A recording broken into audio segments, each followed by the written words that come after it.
Welcome to the in front of me Samsung Galaxy M31s, and I'll show you how to enable or disable NFC on this device. So first you should go into the settings application and then tap here on the connections. As can you see, in our case the NFC is activated. Just to turn it off, tap here once on the switcher and that's it.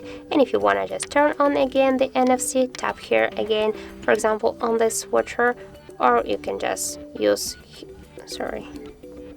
you can use this switcher, or just by tap here on the NFC section you can just turn it on or turn it off by tap here. That is the same switcher. So that's it, that's how it looks. Thank you guys for watching, and if you found this video helpful, don't forget to leave a like, comment and to subscribe our channel.